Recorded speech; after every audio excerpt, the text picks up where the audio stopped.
Good evening to you all. Venerable members of the Mahasangha, including Venerable Galle Uditanayaka Mahathera and Her Excellency and the other dignitaries, Mr. Tankaho, ladies and gentlemen.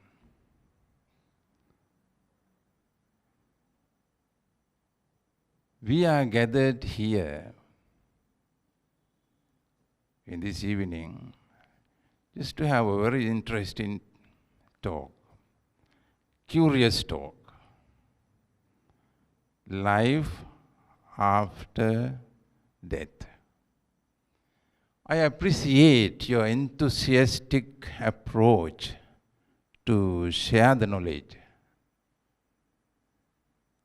At first, I should say thank to Mr. Gary Vaughan and the organizing committee of Bodhicitta Dhamma Center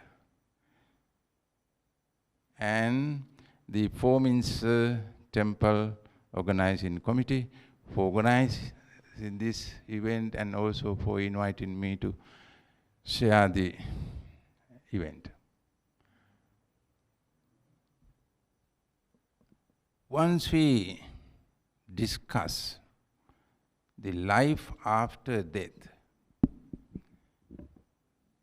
you can understand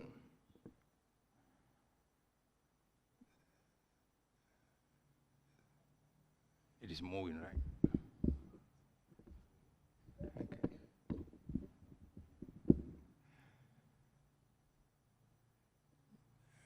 The death, this particular word, death is playing utmost role in this topic.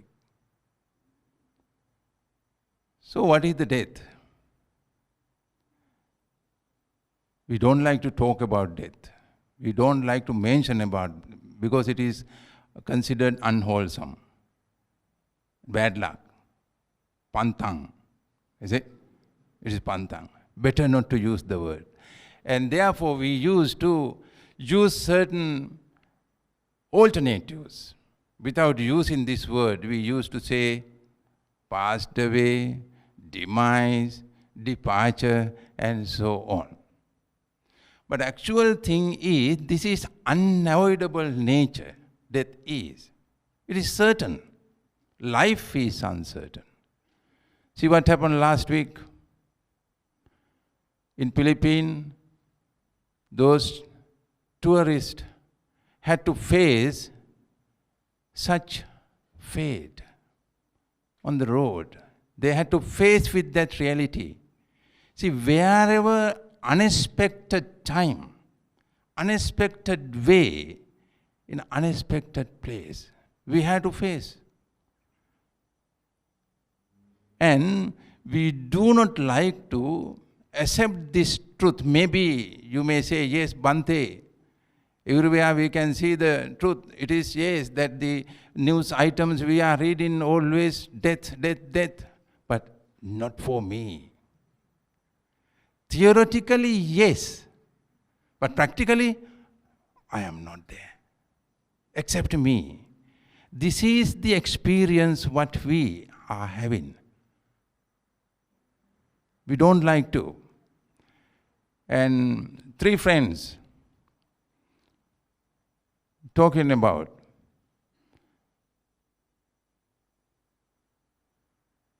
they had this discussion. Supposing we are dead. At our funeral, what type of words do you like to hear from the relatives? You know, the funeral is going on. Our bodies are kept in such a valuable coffin with all the decorations. What type of words do you like to hear from the gathering? First one says, okay, I like to hear my wife is crying and she is saying that, Oh, this is my wonderful husband. He is so caring, so loving one. He was a wonderful father to my children. Ayo, I miss you. I can't live without you. I like to hear those words from my wife. The second one, he said, oh, I like to hear these words from those gatherings. Oh, wonderful, this man, such a marvelous philanthropist. He helped those poor people in that way, and without his support, how can we continue these good works? It's a great loss to the society. Third one, he thought for a while. He said, hey, look, he is moving.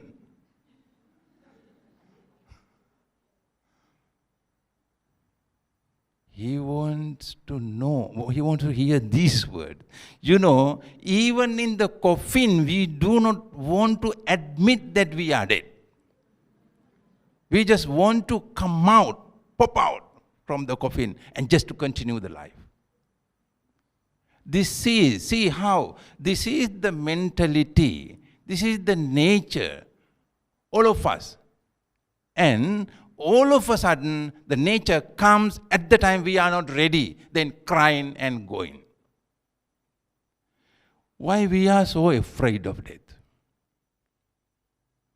Why we are so afraid? There are many reasons behind. But foremost reason, fearing of death, is we do not know the destination after the death. What happened to us? Death occurred. And we do not know what happened after death. What is the destination? Simple example. If you are to travel in any other country, unknown place, then you used to study the map and you get help from your tour agents and also go through the internet and find out all the details, whether they are serving Chinese food and all those things. If it is not, oh, very bad. Or the weather system and everything. If you do not know in and out, you don't go. First of all, you want to know. And the death is unavoidable journey. But we do not know the destination. We do not know how it looked like. We do not know what happened to me after the death. That is why we are afraid. So, if you know the destination, if we know the way out and what is to be faced with, we don't have to be afraid. Therefore, if we are having the knowledge, life after death or destination after the death, higher the knowledge, lesser the fear. Okay?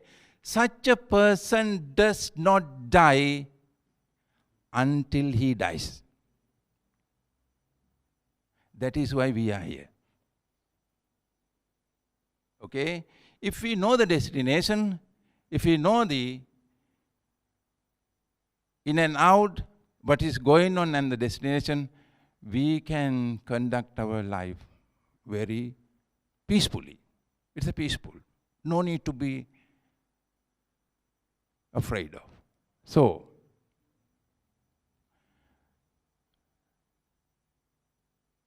this particular subject, life after death, has been discussing all through the history of the mankind. At the time of the Buddha, there were two schools of thoughts. Two schools of thoughts giving two opinions about the death and the life after death. First school taught the way. They say, Uchcheda Ditti, Uchcheda. The second school is called Sasata Ditti. The Uchcheda is total annihilation. Uchcheda. It says, and actually the teacher, one of the famous teacher called Makkali Gosala, is representing that school, he said, Yavat jivet sukhan jivet rinang katva gratan pivet. Don't worry. This is the last and only chance we are having. Don't worry about. Therefore, live happily. Eat, sleep, and enjoy. Indulge with sensual pleasure. If you don't have money, just borrow money and spend. And use your credit card. Very easy. See, what a wonderful philosophy it is. And then, the next school, Saswata Ditti, they taught about the eternal life, everlasting life after the death.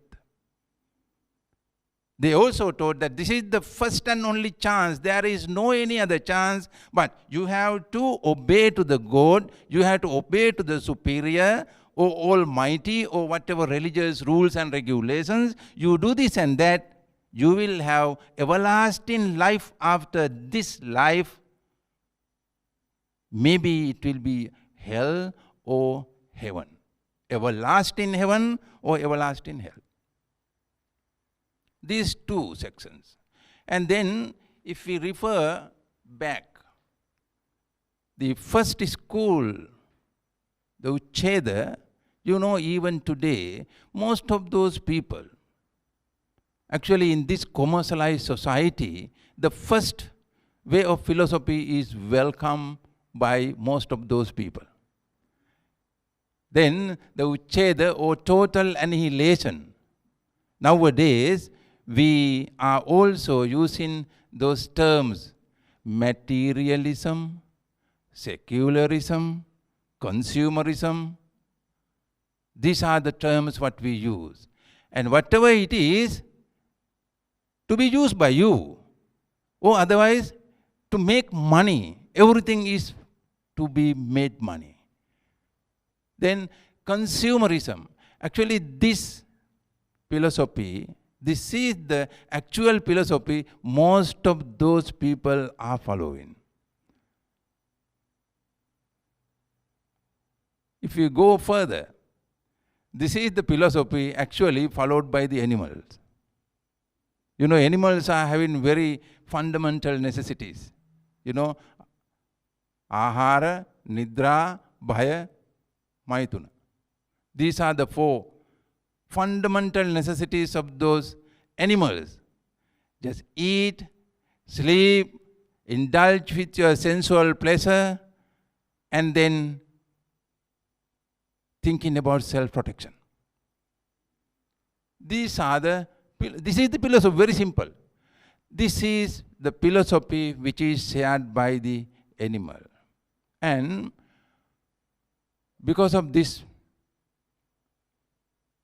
we know today the world is facing such mass-scale destruction, large-scale destruction because of this philosophy. People think that only money, everything is money, everything is secular world, everything for my own comfort and my own satisfaction. It's very harmful. Second school, the everlasting life. Of course, at the time, Buddha discussed these matters in these philosophies, and Buddha refused, condemning both the lines, both the philosophies. Buddha has gone bit beyond these philosophies. Buddha has gone beyond these philosophies, beyond these ideas. And in Brahmajala Sutta of Digha Nikaya and Agganya Sutta, it is discussed in detail about these philosophies. An everlasting life, everlasting hell or heaven. These things are to be discussed and considered without any religious dogmas or any religious teachings, or first of all, we have to empty our mind. Otherwise, we will be entangled with this and that idea.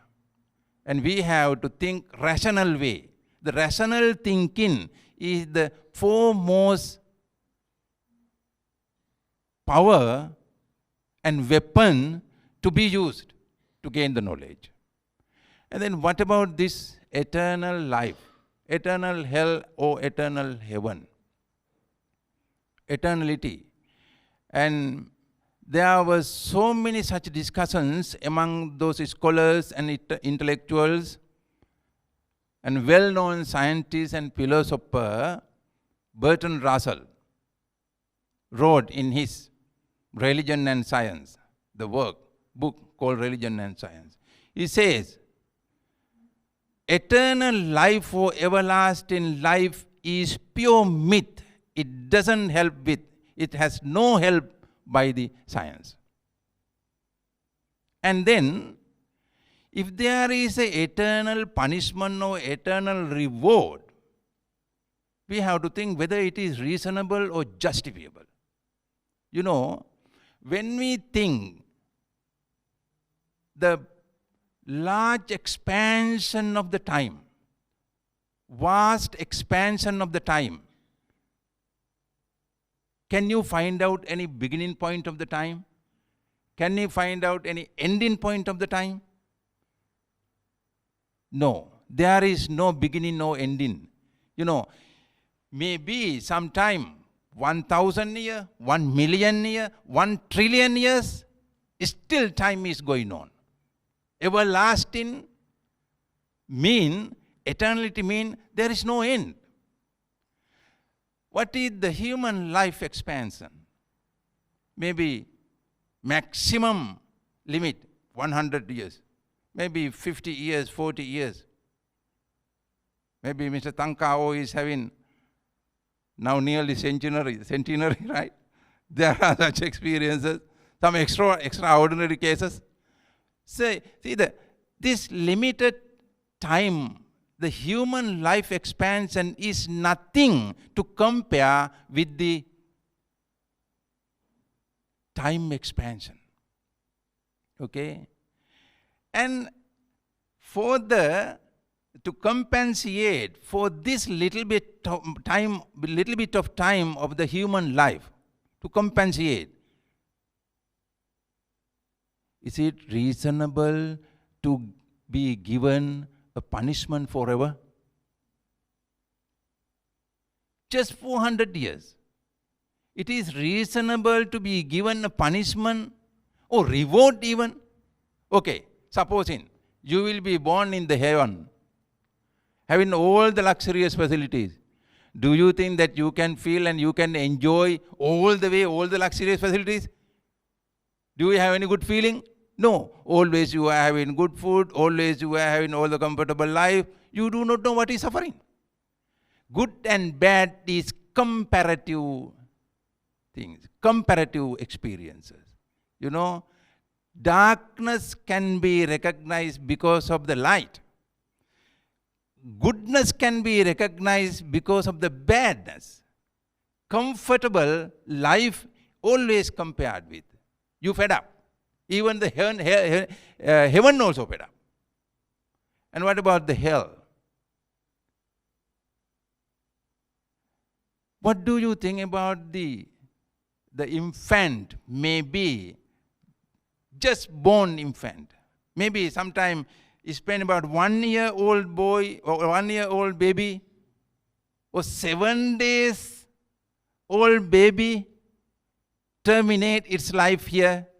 For 7 days, what will be the next life? Eternal hell or eternal heaven? Is it justifiable? Just for 1 minute, sometime. Maybe 1 hour life. Lifespan is 1 hour for certain babies. They die. What will be the next birth? So, we have to use our common sense. and also cosmic justice. If we think in this way, not only by us, all those intellectuals condemn this idea, eternal life, eternal hell or eternal. Actually, if there is any eternal hell to be punished for the culprits, according to we are talking about the God or Almighty Power, Almighty God, about Brahmajala Sutta. We are referring the Buddha's words.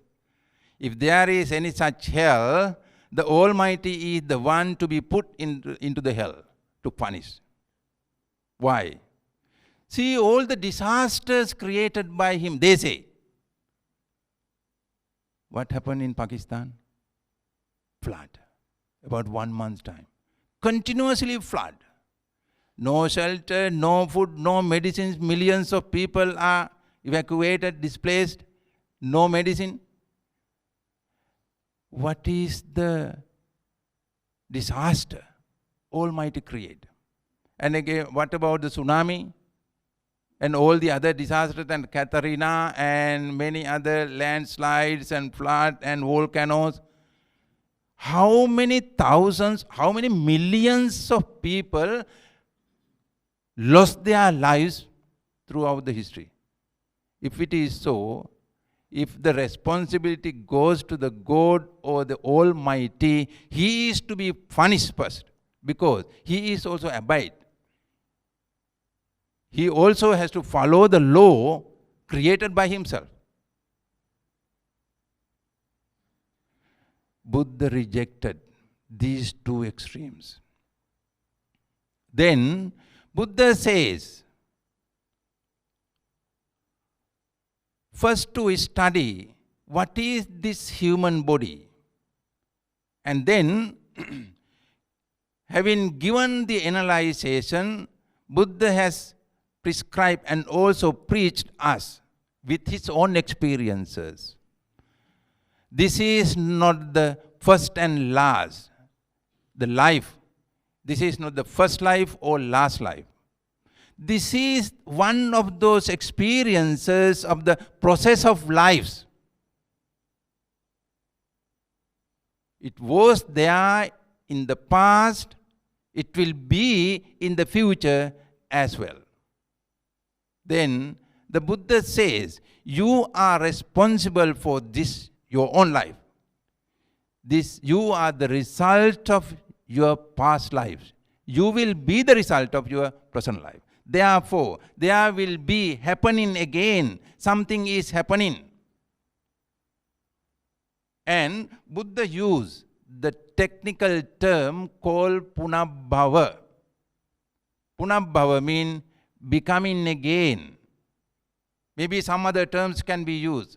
Rebirth, reincarnation, transmigration, becoming again, or whatever it is. There are some philosophical arguments, but however, for our own understanding, simply we can use these words.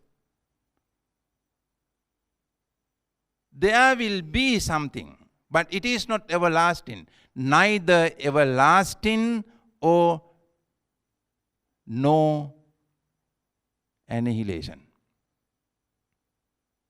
You have to face with the life. And Buddha's way of preaching was based on his own experience. And then how to, we will take certain matters in details later on. However, simply Buddha rejected both the extremes and taught us becoming again, rebirth. There will be a rebirth. Then next question comes. How to prove? How to prove the next life? Whether there will be a life after this, after that. And there are few factors are to be discussed.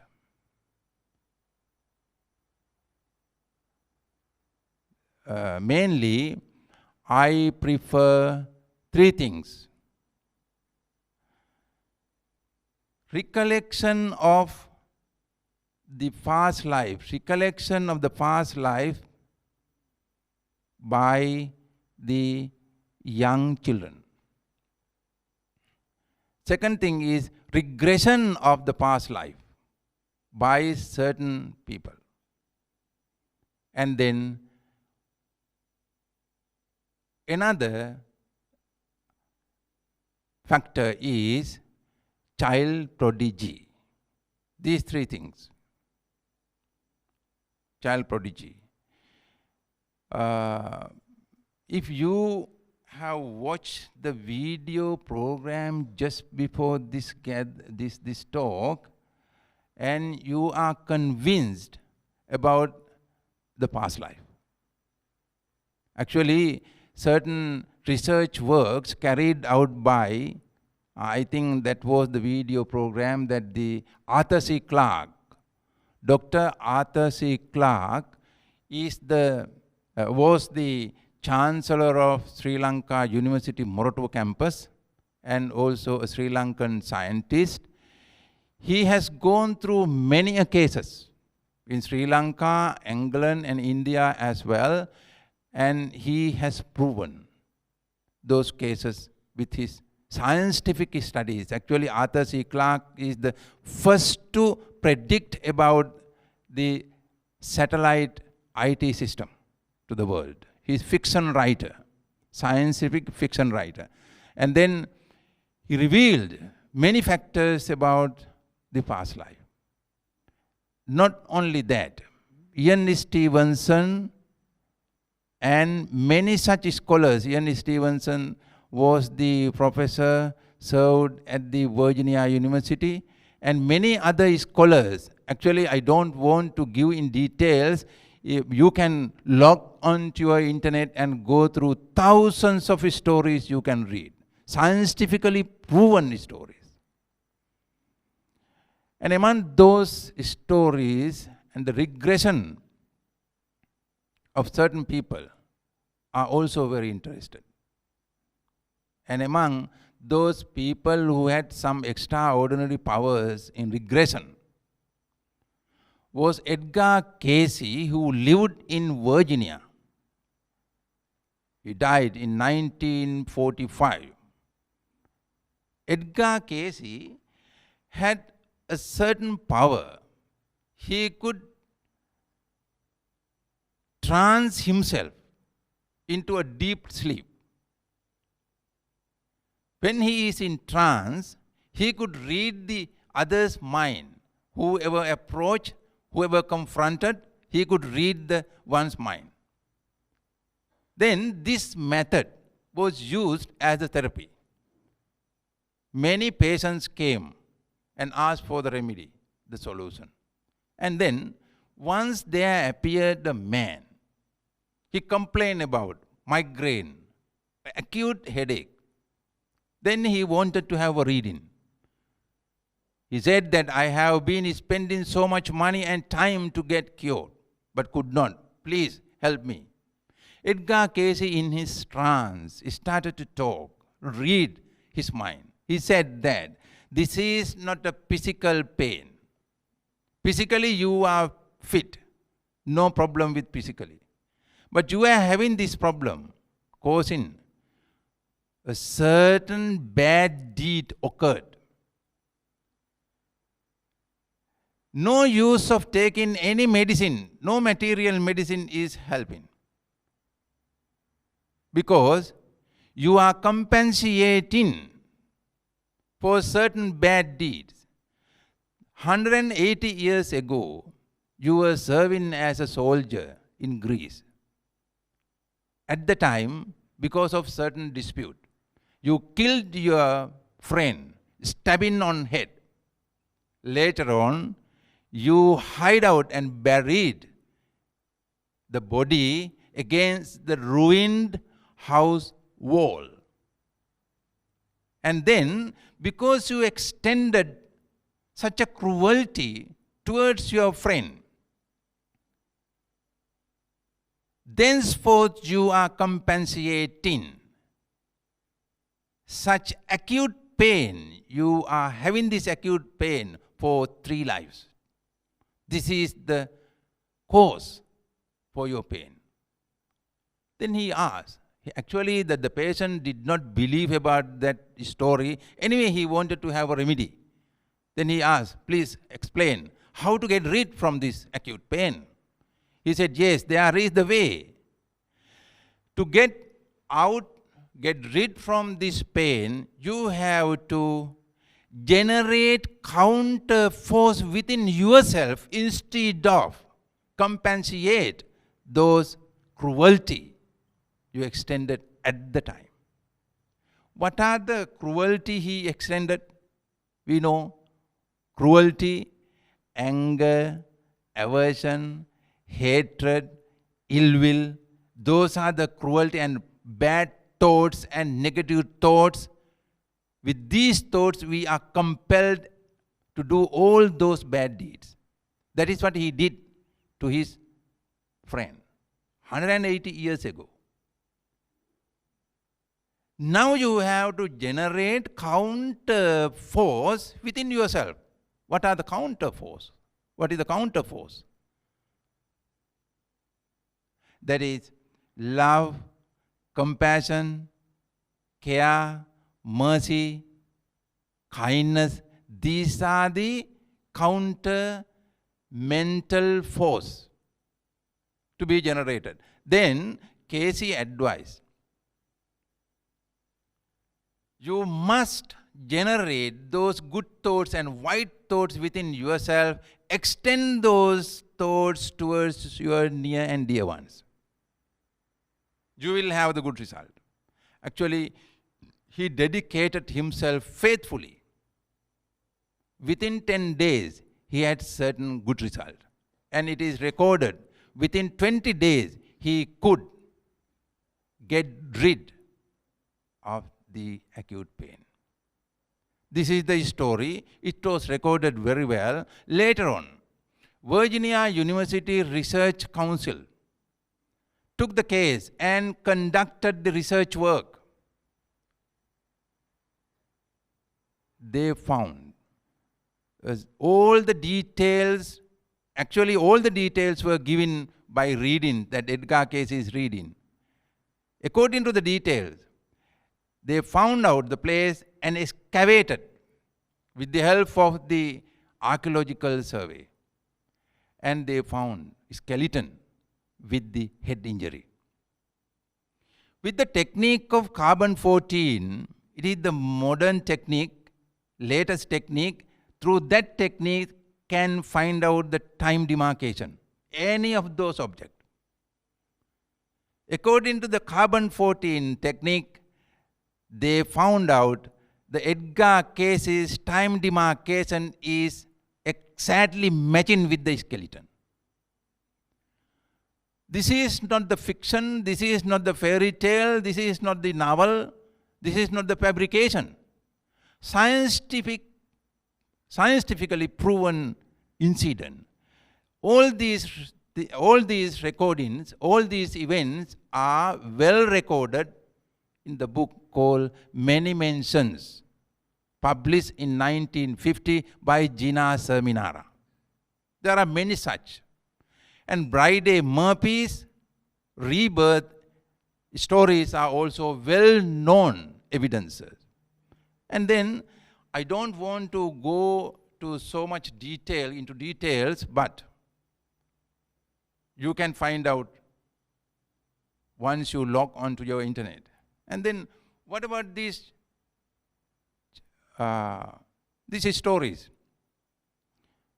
If there is a proven studies, proven stories about the past life, it is the foremost evidence for life after death. Okay? Life after death. Edgar Cayce's story revealed wonderful lessons.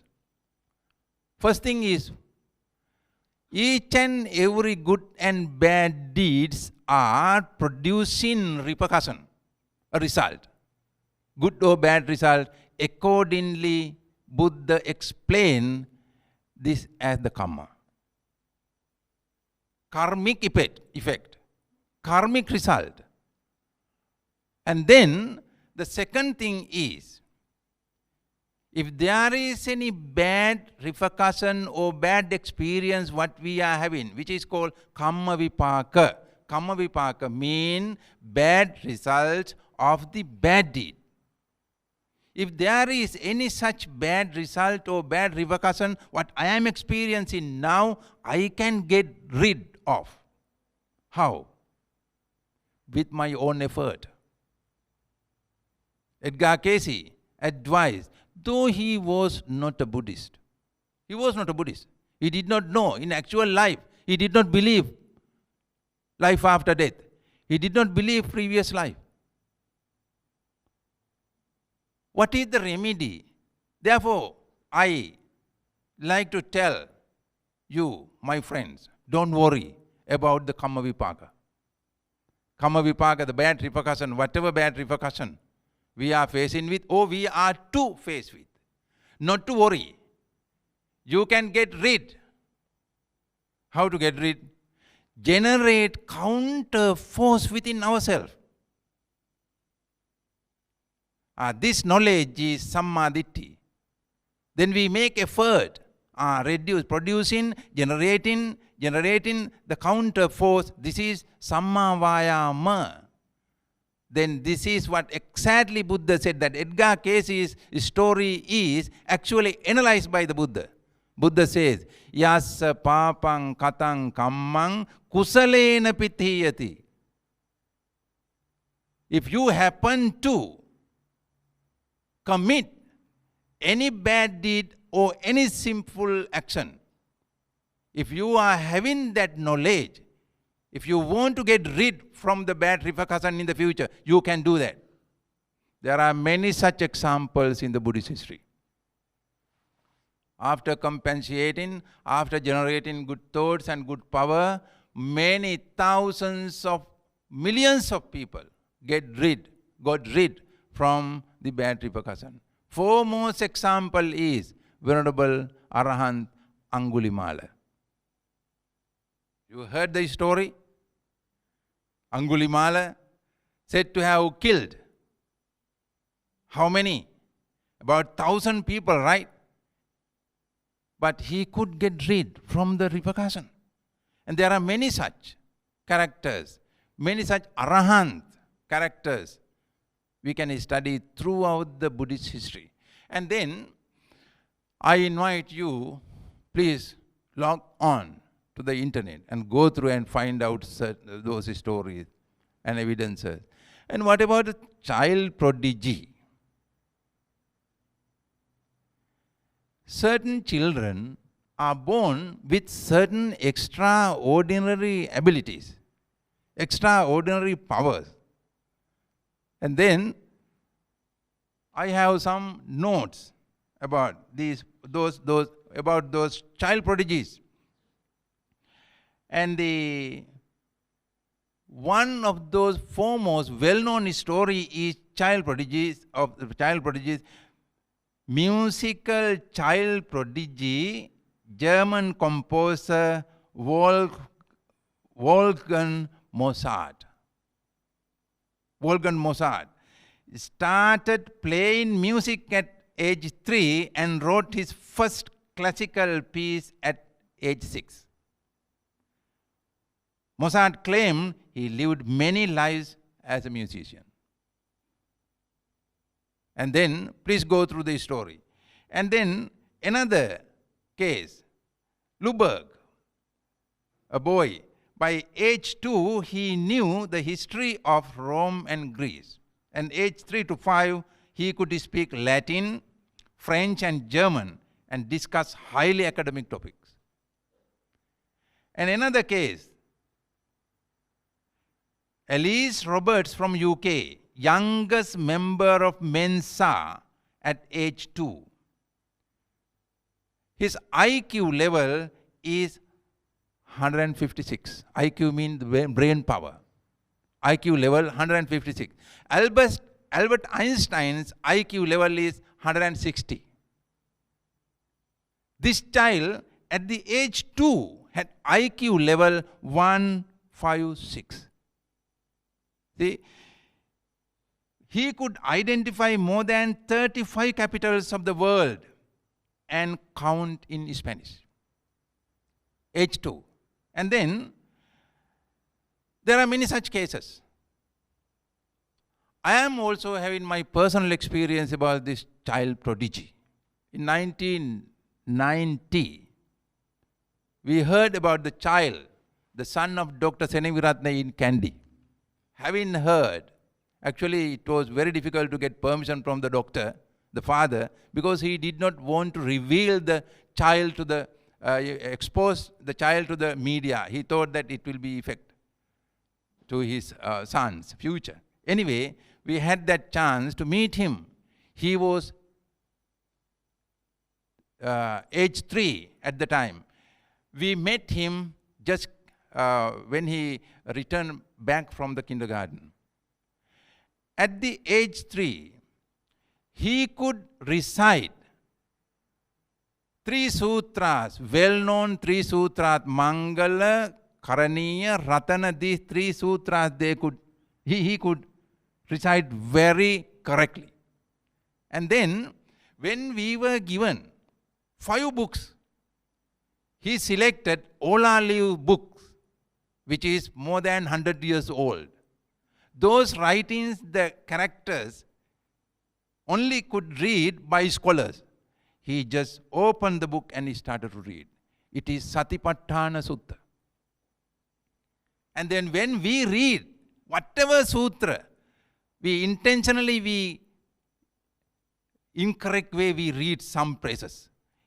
He corrected. Oh, Venerable, wrong, stop. He used to order.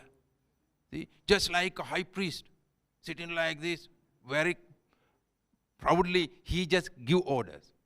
And then there are many such experiences. Actually, I had this experience my own self. We had this wonderful stories about. You know, even the Prince Siddhartha was the child prodigy. There was not any checkup about the IQs, how much his IQ was. You know that Prince Siddhartha, at the time of the birth, he could speak up. He walked. It is not a fairy tale. It is not a fabrication. See how these stories going on. They are proven by the scientific way. Prince Siddhartha also was a child prodigy. At the age 7, he could meditate and enter the samadhi even. There are so many such cases. How do we explain these cases? How do we explain these cases? Can you think that within 1 or 2 years, a boy can develop such abilities? No. They are having certain mental tendencies, the process of training, not in this particular life, but in the previous life. In Buddhism, this is explained under the term Vasana, Pubbha Vasana. This is the term. Pubbha Vasana. In Sutta Nipata, this particular ability is explained very well. Pubbha Vasana. Because we are having the process of life. Hundreds of thousands of life before, earlier. We have been practicing certain good deeds and bad deeds. Those tendencies are experienced in this life. You know, the Bodhisattva practice his 10 perfections, what you call Dasaparami, 10 perceptions. He has been practicing thousands of lives in the past. And bringing up all those mental tendencies and abilities up to date. and then up to the enlightenment at the last birth. Child prodigies are having such relationship with their past life. No one can explain in any other way. Maybe sometime some people may say, oh, he is possessed by the devil. That is a very, very quick and very easy answer. It is a devil. Devil. Such a devil is commendable and respected devil. We have to pay homage, because this devil is eliminating all the illusions and dogmas taught by certain religious teachers. Expelling all the darkness of ignorance. Such devil is good devil, of course. But we have to accept that devil also is having past life.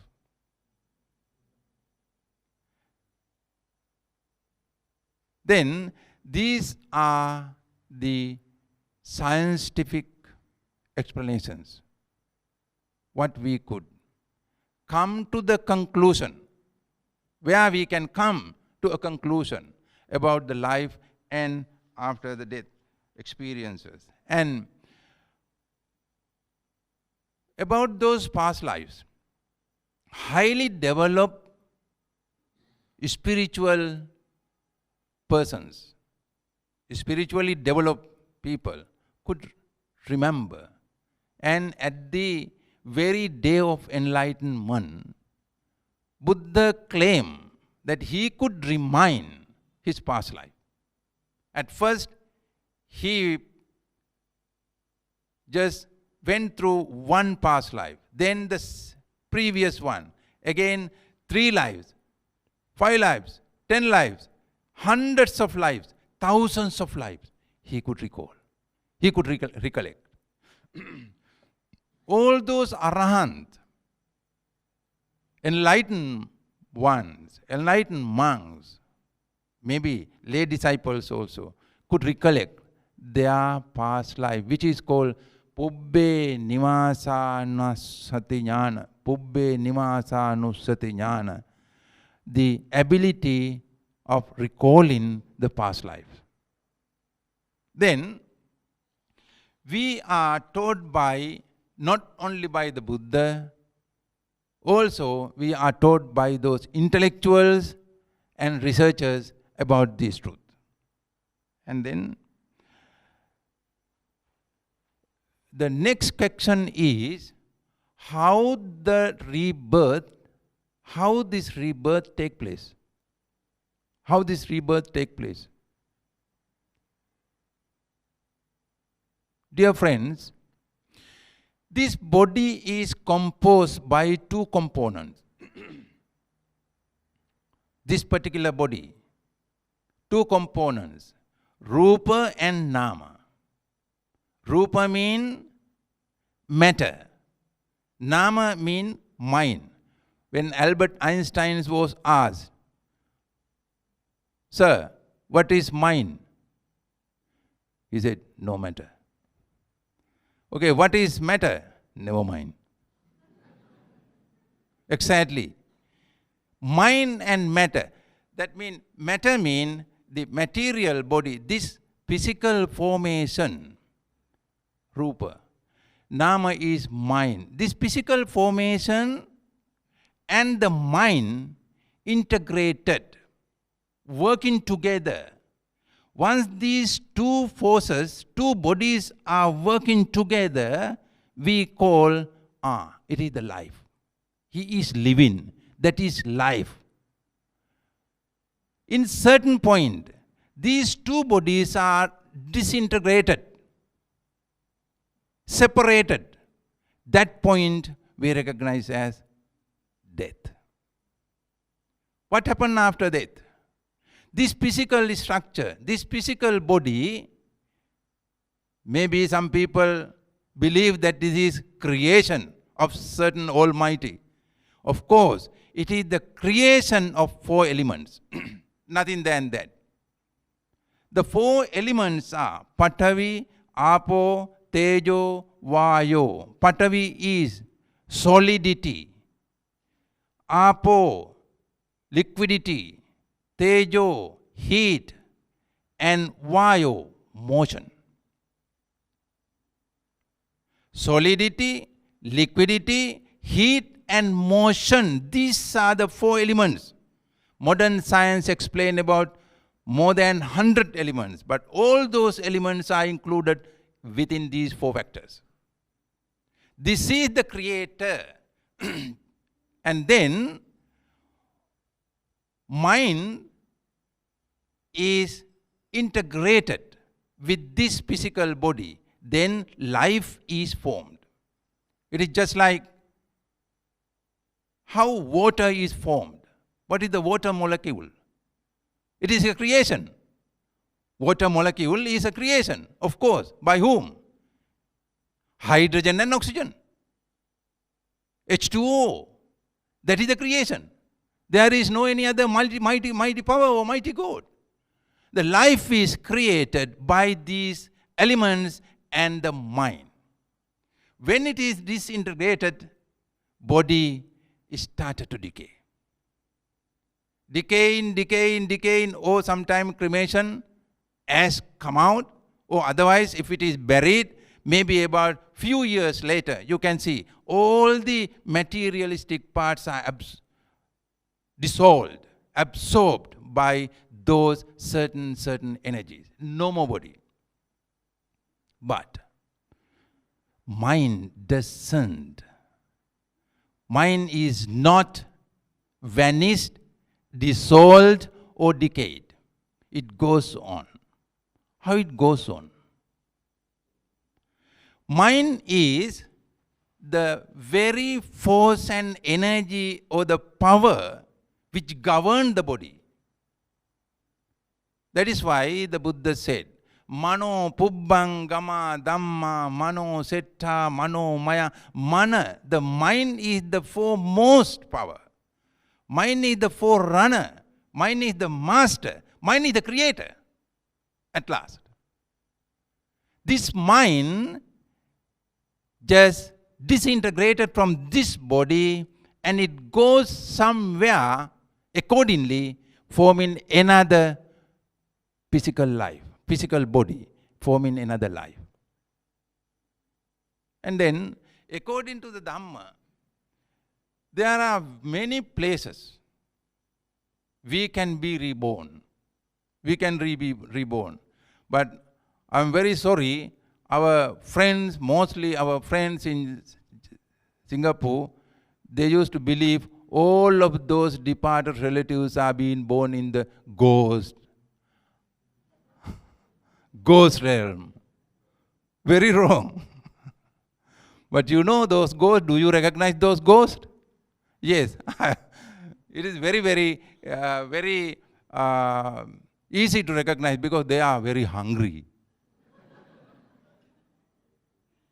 No, that is not the Dhamma.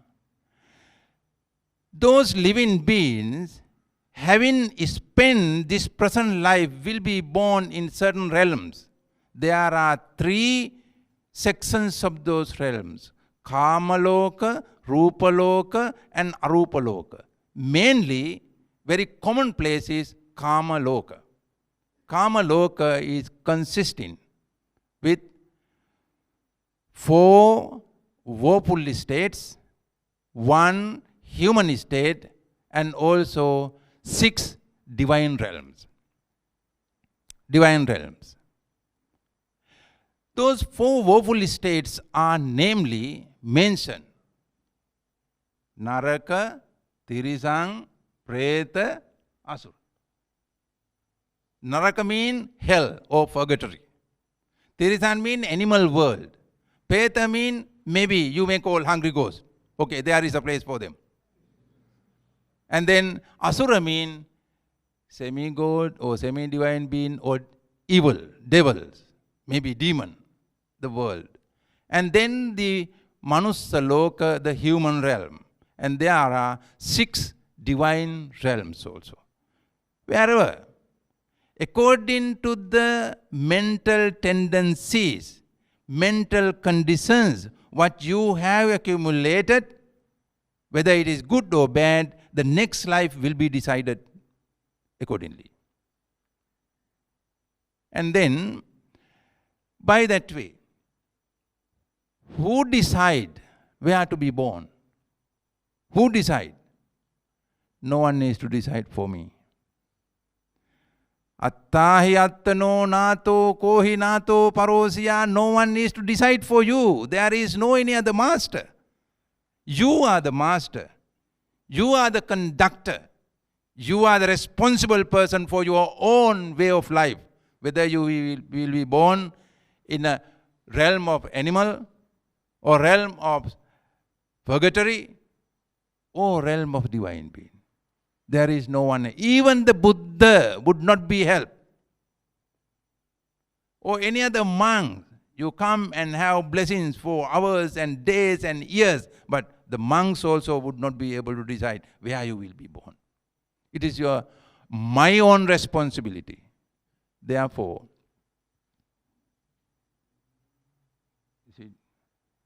what is the time now?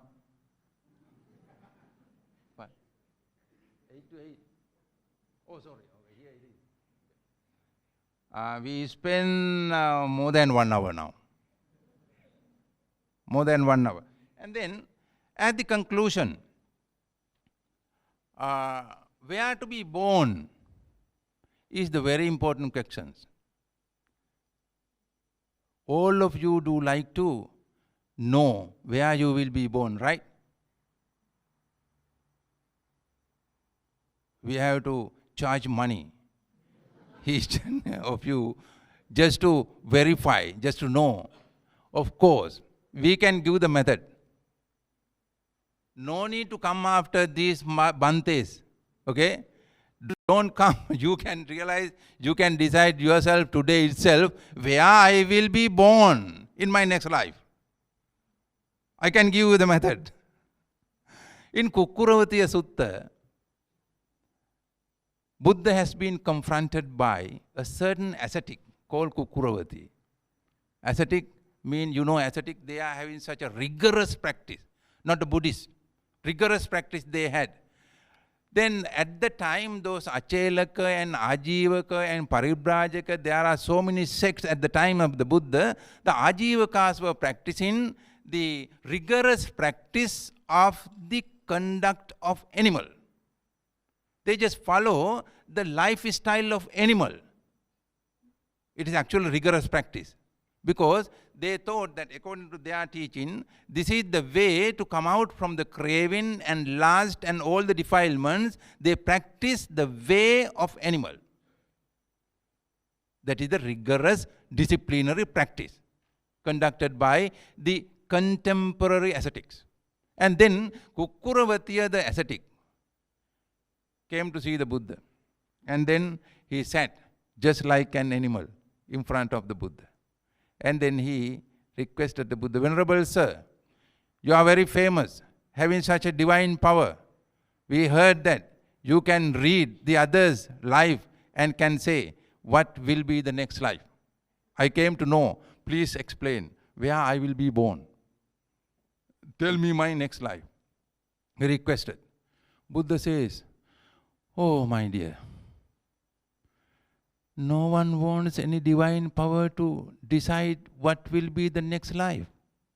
Don't want any divine power. It is just common sense. Okay, sir, please tell me. Then Buddha asked, okay, what are you now? What is your practice? What are you doing now? Sir, I am a rigorous practitioner. Okay, what practice you are conducting? I am practicing a dog life. I am just practicing a disciplinary code according to dog behavior. Oh, no doubt, you are developing the nature of dog. You are developing the nature of dog at present. No doubt you will be born among the dogs. He started to cry. Ayo, what is the use of such a cigarette practice? such a rigorous practice. What is it? Don't be worried about that. Whether you like or not, it will be happen. If you want to change, of course there is a way out. And then again, Kukkuravatiya Sutta, and then another sutta also, Talaputta Sutta, one very famous actor, Talaputta, very famous actor. He also performed in very well, very famous case, and came to the Buddha and also asked the same question. Then, I'm very sorry, I don't think that there are very famous, any of those actors here or actresses here. But the Buddha explained, okay, what are you? Okay, I am entertaining the people. Entertaining the people. Then Buddha says, of course, entertainment is okay if you are guiding the people for lustful way of life or sensual enjoyment, if you are guiding and leading the people for defilements, defiled life, surely you will be born in purgatory. If you don't want to be born in a purgatory, please, now you can change your lifestyle. Whatever work we are doing, no matter what is the work and what is the performance you are doing, if this work is developing bad thoughts and defiled thoughts, it will be a bad karma. Then you have to face with the repercussion. So, if we practice here, whatever way, okay, now you can decide where we will be reborn, where will be the rebirth. And then if you think that, okay, the life is wonderful and only the thing is eating and sleeping and enjoyment and various food, you are find out so many, orojak, laksa, curry fish head and shark fin and KFC and so many things, day by day. If you run after these food stalls, what happened? What happened? You will be born because you are very hungry. You will surely be born in the hungry state. I don't want to mention the other word. Be careful. If you think that this is the only thing in the life to enjoy, your sensual enjoyment is the only purpose in this life, sure, the next life will be eating, sleeping, sensual enjoyment, sexual indulgence is not the only purpose of the life. There was a couple, very close couple. They had MOU. Whoever dies first, one who dies first has to contact the living person. Okay, after some time, husband died. Then wife was thinking about how can I contact, no contact. After a few months' time, she went to see a medium.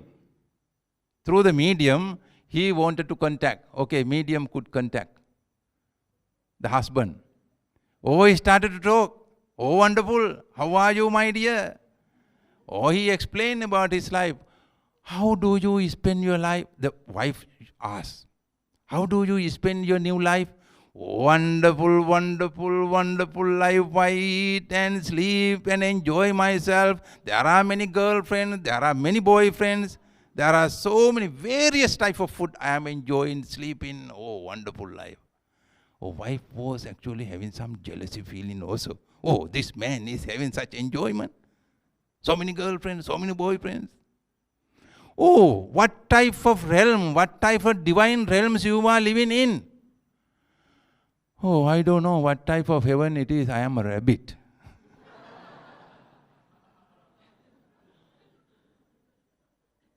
So much food, so much enjoyment. If you think that, Is that enough? Is it enough? Even rabbits, even animals are having such pleasure. And as the conclusion, now it is 8:30. I just take few minutes. Belief in reincarnation offers very practical guidelines for living. Okay, just for your note. So, if we understand what happened to us, there will be a rebirth.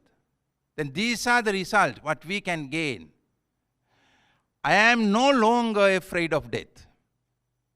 Okay, no need to be afraid of, because we know in and out.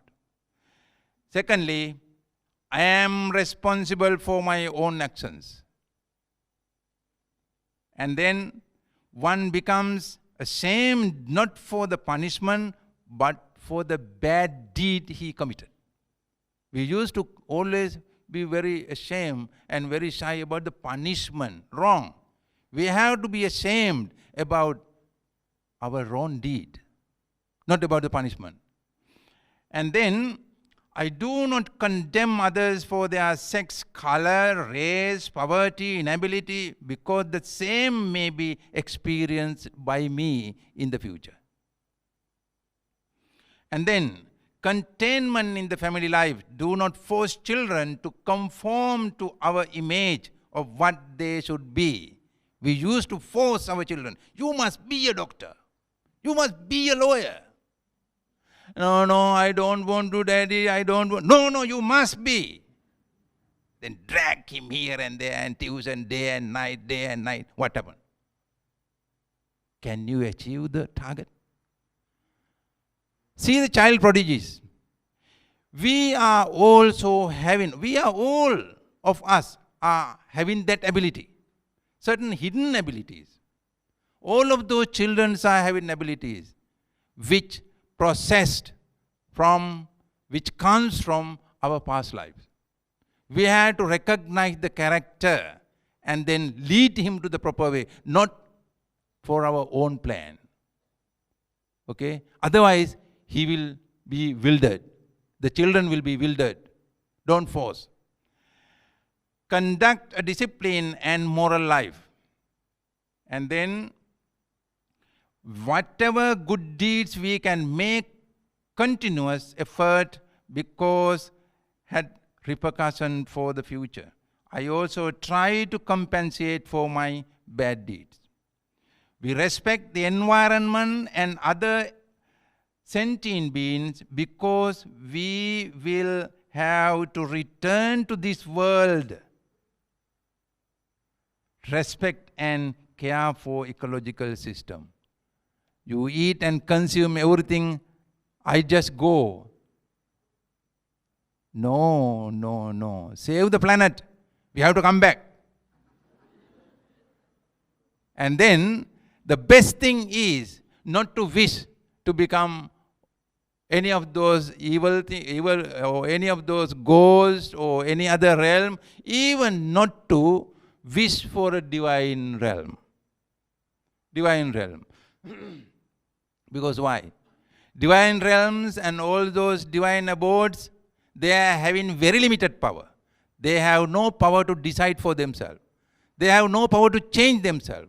They have no power to achieve any spiritual achievements. Only the powerful being in the universe is human being. We human can conduct our own life. We human can develop our own life. We human can illuminate all the world as human being. Let us wish to be an intelligent human being. Thank you.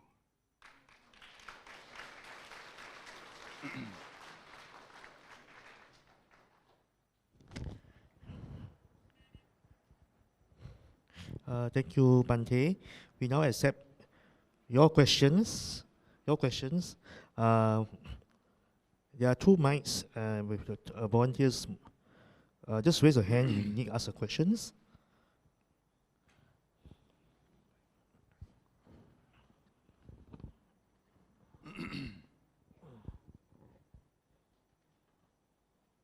Can we have the first question, please?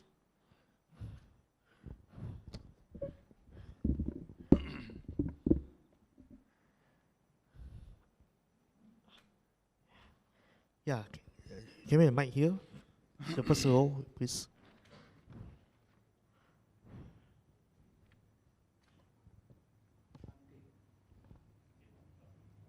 Yes.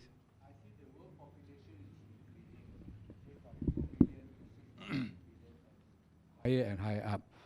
That is human beings. Were they reincarnated from some other creatures that our numbers getting bigger and bigger, human being?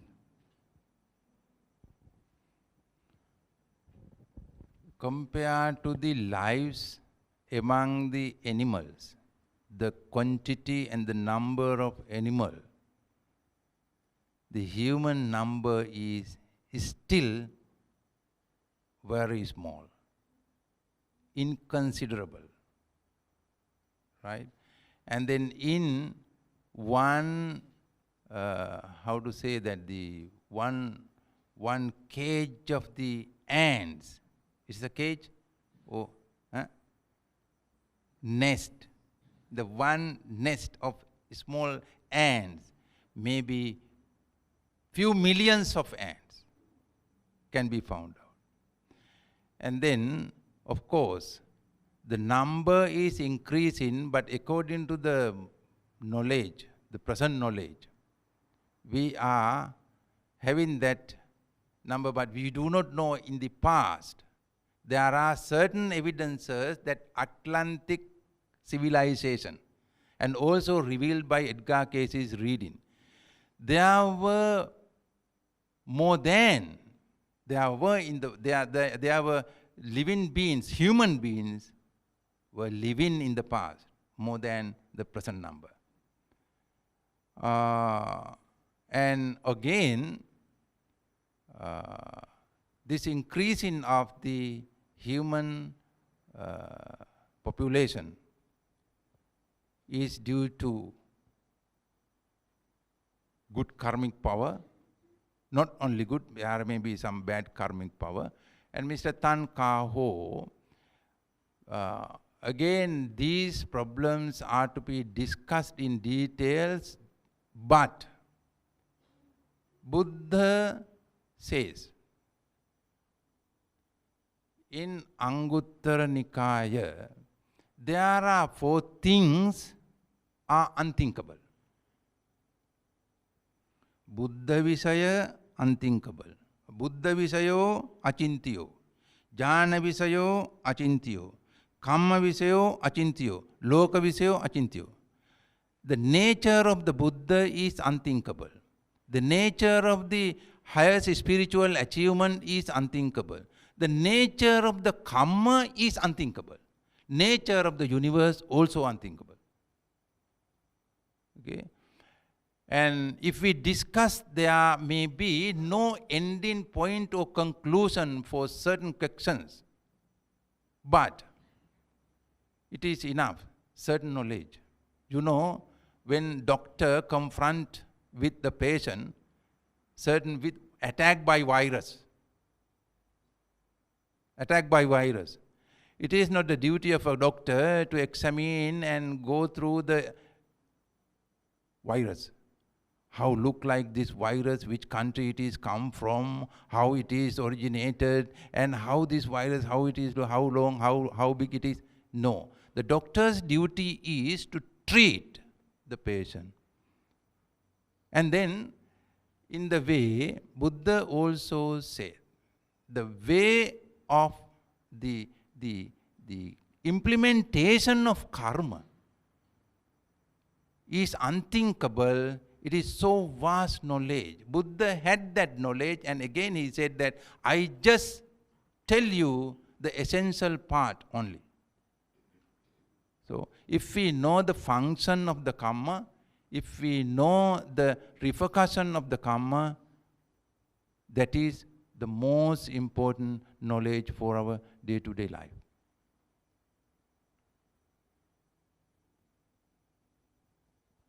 Yes. And then, any opinion, Mr. Tang? Okay? Can we have the next question, please? Raise your hand, and the volunteer will give you the mic.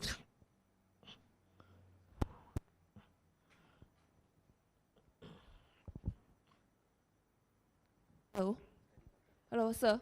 Can you stand up? I want to see your face also. Yes, sorry, I have two questions actually. Does the enlightened ones or the arahants, the good ones, do they have other afterlife as well? Do they go to other realms like born as human and animals? If yes, then what's the purpose of having endless life? And also, does dreams our collection of past life? Thanks. The Arahant life, better the Arahant will return back to the world, right? Non-return. Arahant is the state of total illumination of the power which make rebirth. What is the ultimate power which produce rebirth? That is tanha. Tanha means craving, desire. Desire is the result of our own ignorance, illusion, avidya. Tanha is having three components. Kama tanha, bhava tanha, vibhava tanha. Kama tanha means the desire for the sensual pleasure. Bhava tanha means be born again, becoming again. Also desire. The third one is vibhava tanha, is annihilation. And then with practicing the moral practices and also meditation and dealing with all sorts of defilements throughout the lifetime, the Arahant, that means enlightened one, reach up to the state where there is no tanha or craving for becoming. Therefore, Arahant will never come back to the normal sansaric life. Then rebirth is generated or made by ourselves. It is our own responsibility. We are the decision makers. Having understood this life is full of suffering, unsatisfactoriness, one decide, okay, I come out from this misery. I don't want to continue this miserable life. I just come out from this misery. This decision needs to be taken and then act accordingly. Buddha has given very clearly the path of eightfold. If we step on one by one those eightfold paths, the ultimate result will be the arahantship where there is no returning, because there is no force eliminated, the very cause for the rebirth, tanha or upadana.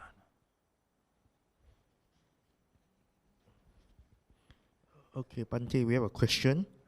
The question is, can we choose where to be reborn? People like Dalai Lama, can he choose?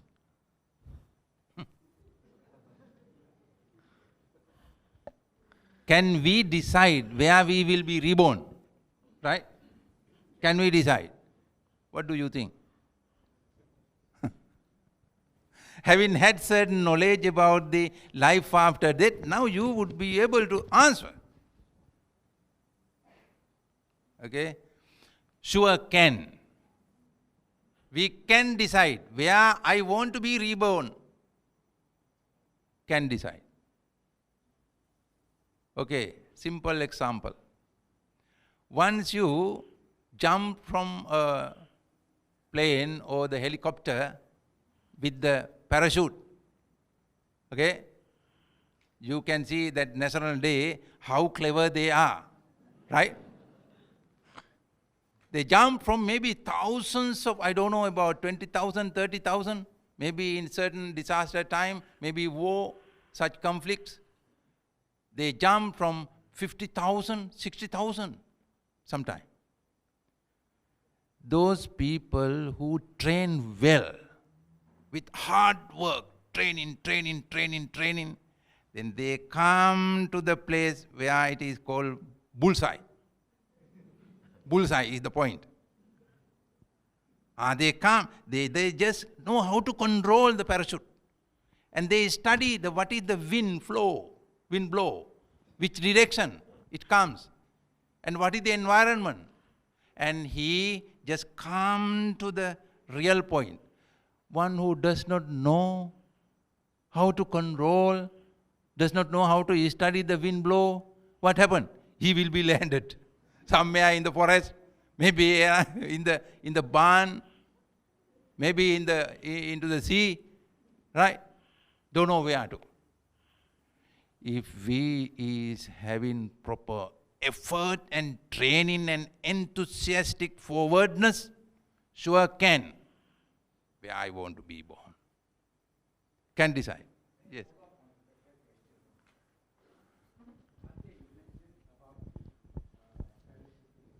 Coming down, he can confirm, or we can see, that where he was going to land. But if I were to be born in Africa, do not know where, I cannot see I'm really born there.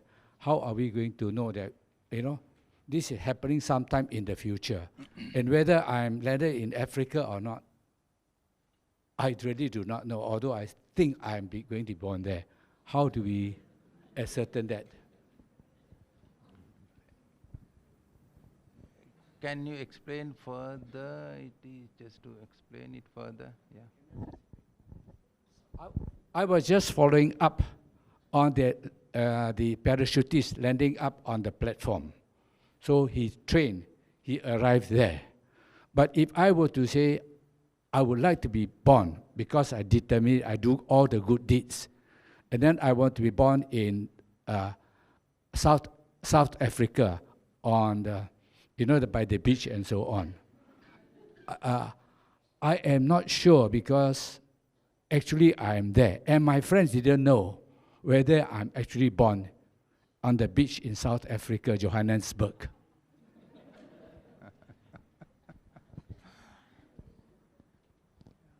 Yeah. In general, we can select those realms, okay? Human realm, because we want to be born in good realms, divine realms or human realms. If you are having particular wish to be born in certain place, my understanding is if you make effort, you can do. But I can't make it sure that the certain country, I'm sorry, but I am very much sure about the realm. Okay? You want to be born in Tusita realm. It's the highest, one of the highest. I want to be born in a Patirupa Desa. Patirupa Desa means where there are those good environment and proper training, proper practices and those places. Of course, I can. The thing is, again I want to say, this is very vast field of study, but still can keep hope. If I practice well, sure can. Maybe the case with Dalai Lama. He is having such effort, he is having such determination. Accordingly, if he practiced well, Bodhisattva, the Buddha to be, he spent millions of, we do not know the number, lives. But each and every life, he performs certain moral practices.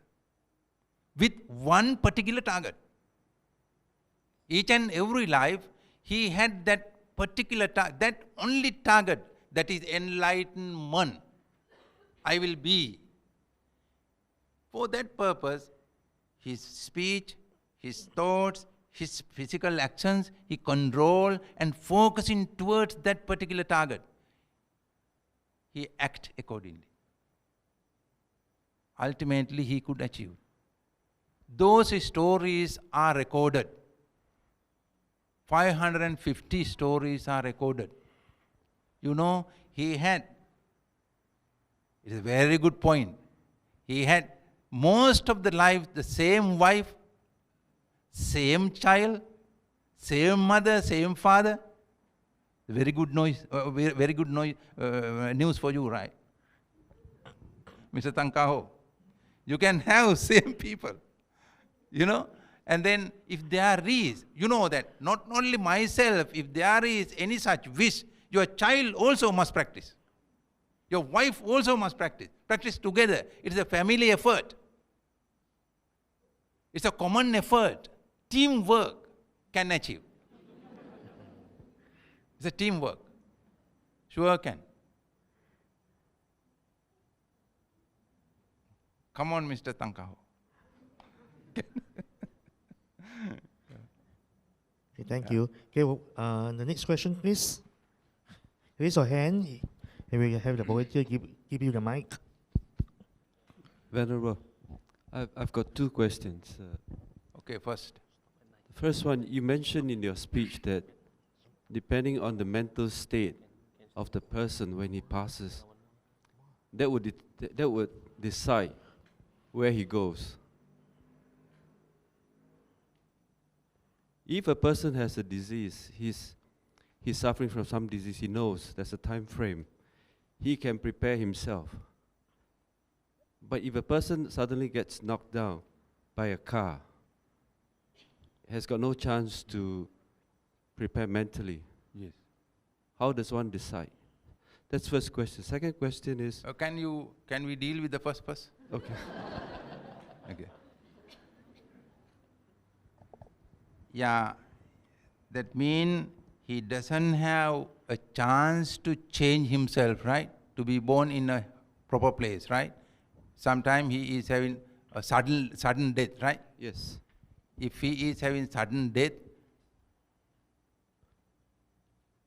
but sudden death occurred at the last moment, but he has been performing good and bad deeds all through the life, and it is conditioning certain mental forces and consciousness, all deposited in the consciousness, and that is called sankhara or karma.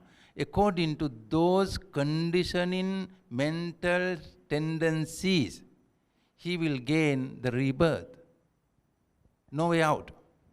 And though he decide to change, if he didn't have time to change, sorry.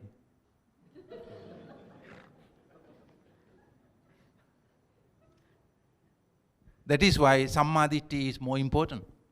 Sammaditthi, proper understanding. There is no time. You may think that, okay, I am now so young, I just go to the temple and just study, learn in the Dhamma, I start maybe after a few years, after my retirement. People used to think, I am so young, I am very busy with so many secular work, how can go to the temple and study the Dhamma? There is no such time limit. You know, Sammaditthi, once you come to the proper knowledge, this is the time to start the proper work. Just now. Vartamanena yapenti. Decide by now. No way out for the delay. If we delay, repercussion I have to face with. Therefore, just now. Ajjeva kiccang atappang kojanya maranang suve. Who knows tomorrow the death comes to me? Who knows just now? Just now? Before we reach into the home? Who knows? Therefore, the good deed, the good practice must be started by now. Ajjeva kiccang atapang, just now start it. Just now start it. Don't worry about the past. Ayo, I could not start it last year. I could not start it yesterday. Don't worry about that. Don't think about the past time. Then just now. This is the foremost, most important time is just now, the present time. Yes, the second question? The second question is, what determines the length of time that one takes to reborn? What is the... How long does it take for a person to come back? Okay, the time demarcation, time difference, right? You know, how long it may take to be born, right? According to the Abhidhamma, there is no time gap in between the first life and the second, because it is the result of the process of mind. The one thoughts arise and passing away. Another thought arise and passing away. These beats of the mind, there is no gap. Whenever we disintegrated from this particular life, the next life already decided by the power of karma. The place is prepared, and then the mind will be entered, or consciousness will be appeared there, forming the new physical life formation. And there is no any gap in between this incident. Yes. Okay, can we have one last questions?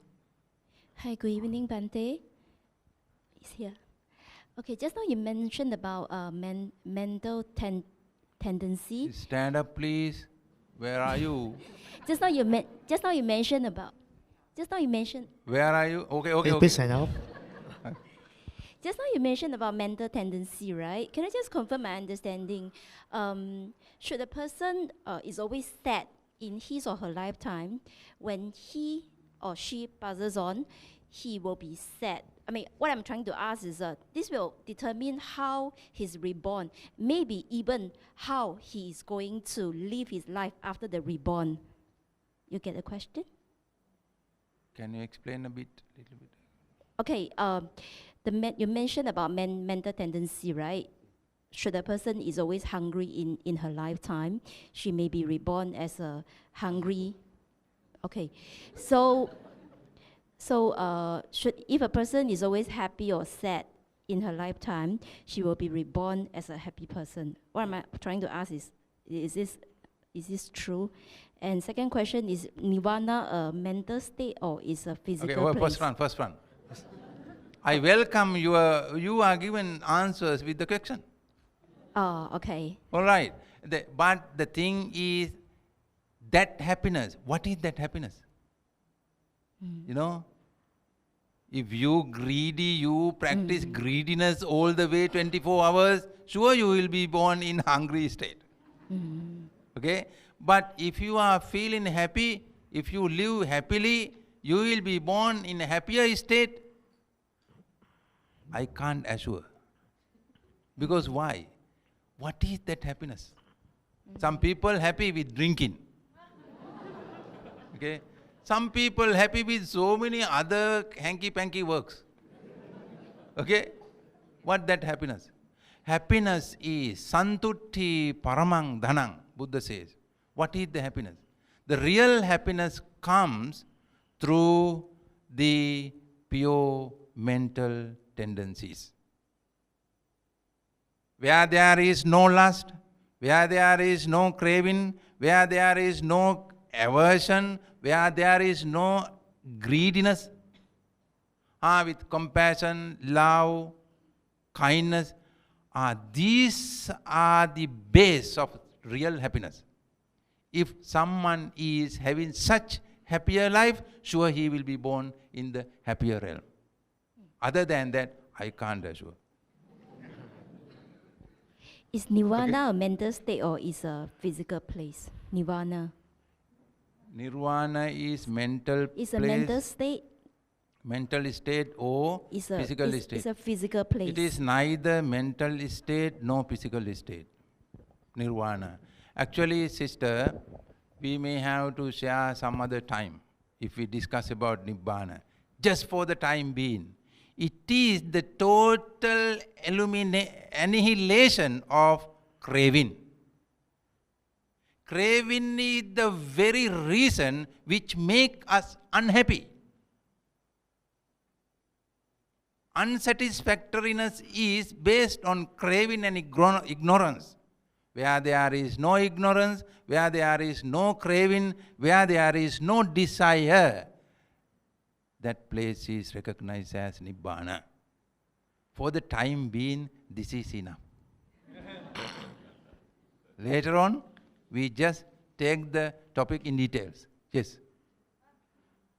Yeah. Yeah. Okay. Okay. Yes. Yes, please. No, I mean, I just say the topic is enough for the time being. I don't mind about now it is time. Now the time is? I don't question. mind about it. Yeah, we have a time factor here. Thank Yes. you, Venerable, for your compassion. One last question. I just want to know, what can we do as a living person to help the deceased at their last moment? Which person? How can we, the living ones, like say for the children, help out the deceased or somebody who's going to pass away, our parents or things like that? Can we do some chanting to help them to have a better reborn? Or Okay. yeah, That means sick person. yeah, a sick person or somebody I who's think going the to pass question is on away. the Yeah, Transferring yeah. of What's merits. our last minute preparation? Can we help out? Okay, Yeah. okay, okay. And then the patient. At least to promise a better maybe rebirth. at the last days, right? Yeah. Terminally ill or such, right? Of course. If his consciousness is aware, the chanting straight away help. Even though he is unconscious, we can create certain good environment with proper chanting. Because with certain experiments conducted by, there is the research work is going on, the certain research work carried out on NDE, which is called NDE, near-death experience, NDE. And then that study carried out Dr. Elizabeth Kluber-Ross. Elizabeth Kluber-Ross. You can go through I invite you to log on. Okay? Dr. Kluber-Ross. And conducted certain research work, near-death experience. At the time of disintegrating, the body goes out, the mental body, that means mind, goes out from the physical body. Maybe sometime we also have such experiences. At the time of deep sleep, our mental process, certain mental power is floating here and there. That is not a rebirth, but our mental power is floating here and there, watching and judging. If there is such a person, can be helped by chanting. And actually at that time you have to properly conduct your behavior, your words and sound, everything. Because the unconscious mind is aware. Even at the last moment, it can feel the actions and behavior of the visitors or near and dear ones. Sure, you can do certain chanting and do certain good deeds on behalf of him, and he can gain the result. It is good. It is good help. Okay, thank you, Bante. Now we like invite Brother William Chua of the Paul Main Sea. We wish to present a dana to Bante. May I invite Brother William Chua, please? And the representative from the Bodhicitta Dhamma Center.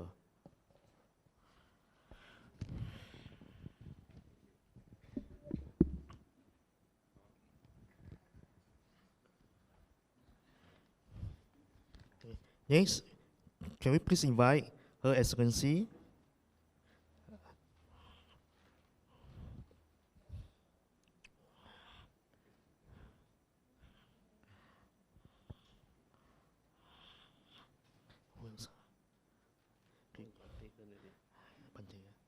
now, we invite a representative from the Bodhicitta Dhamma Center, Brother Gary, to present a robe as a token of appreciation to Bante.